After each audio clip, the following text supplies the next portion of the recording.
Hello everyone and welcome to today's session on software development practice. I am excited to take you through the fascinating world of software and software engineering. Whether you are new to this topic or looking to expand your knowledge, this presentation is designed to give you key insights into the basics of software and how it is developed using engineering principles. Let us dive right in. Let us begin with a quick introduction to this topic.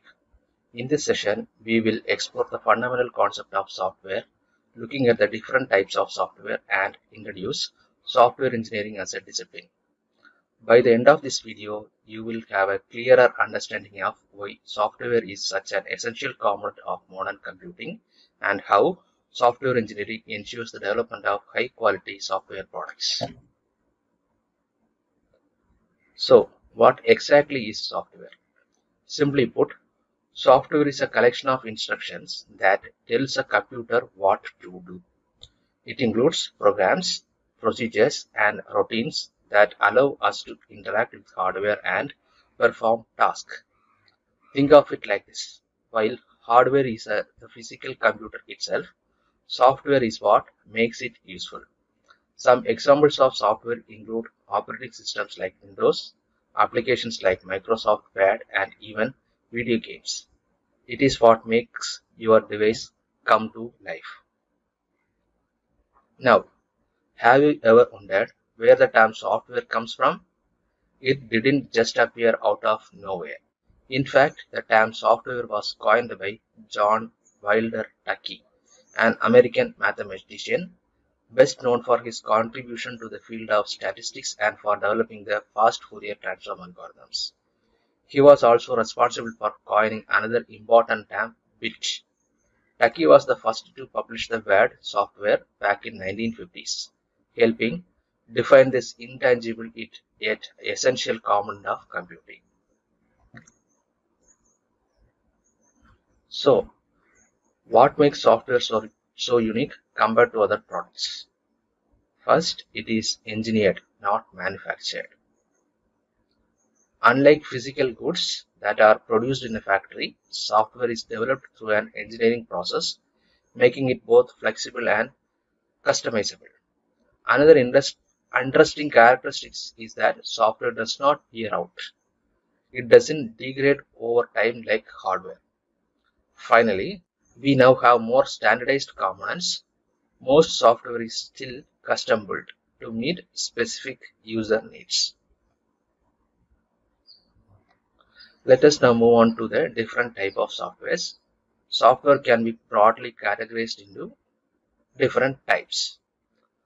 So number one, system software, which includes your operating systems, device drivers, and utility programs that manage your computer hardware. Next is application software, which is what most of us interact with on a daily basis. Word processors, spreadsheet software, and database management systems. Next, programming software, which includes tools used by developers such as integrated development environments, compilers, and debuggers. In today's digital age, we also need to consider web-based and mobile software. Web browsers and web applications fall under the category of web-based softwares, which allows us to access content and services online. On the other hand, mobile software powers the apps on your smartphone, ranging from operating systems like Android to popular apps like Instagram and WhatsApp. Then moving on, cloud software has revolutionized the way we use technology. Services like SaaS, PaaS, and S provide platforms and infrastructure over the internet. We also have embedded softwares, which is specialized software found in devices like microwaves, medical equipment, and even cars. It is often embedded into the hardware itself and operates in real time. Another significant category is open source software, freely available for anyone to use, modify, and distribute. Famous examples include Linux and OpenOffice. Cloud software, it has revolutionized the way we use technology. So just now we have seen this. Then multimedia softwares allows us to edit images and videos, providing creative tools for everything from graphic design to movie production. And the most important category is the AI software, which is used in machine learning platforms and virtual assistants like Siri and Alexa. Finally, enterprise softwares. It refers to systems like ERP, that is Enterprise Resource Planning, and CRM, Customer Relationship Management, that help businesses manage their operations and customer relationships efficiently. So now coming to the tab, Introduction to Software Engineering, or what is software engineering. With a solid understanding of software, let us now turn our attention to software engineering. Software engineering is a discipline that applies engineering principles to the development and maintenance of software. It is a systematic approach that aims to build reliable, efficient software products that work seamlessly across real-world systems. At its core, software engineering is all about applying proven theories, methods, and tools to produce professional-grade software. The goal is to develop software that is not only reliable and efficient, but also cost-effective to produce and maintain. Essentially, it ensures that the software you use meets high standards in terms of performance and usability. Just as the term software was coined by Tucky, the term software engineering was introduced by another pioneering figure in computing.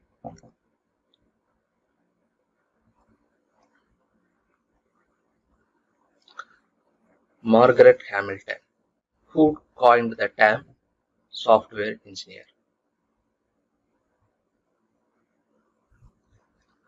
Margaret Hamilton, a computer scientist who worked on Apollo mission in 1960s, was the first to coin the term software engineering.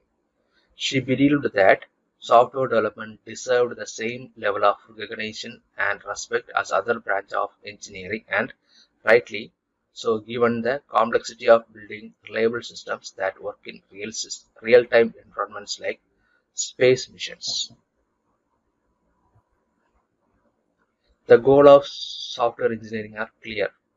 Software production, this includes not only developing but also it is associated documentation. Product attributes, software needs to be maintainable, dependable, efficient, and acceptable to its users.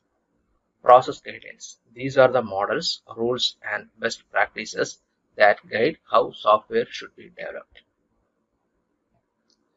There are two main types of software products.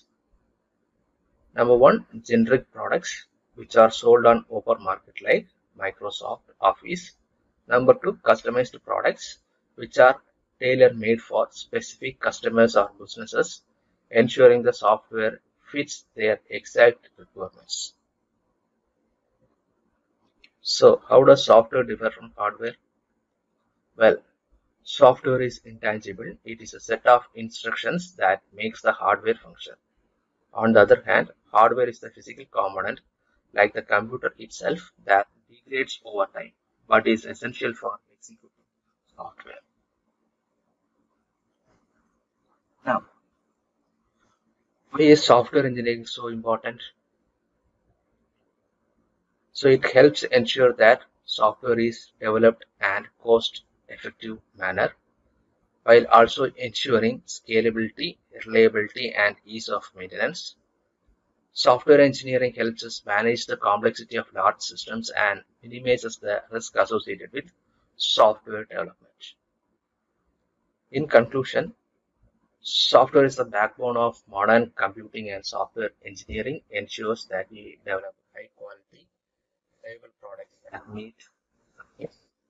By understanding the principles and goals of software engineering, we can build systems that are not only functional but also efficient and maintainable in the long term. Thank you for watching. I look forward to see you in the next video.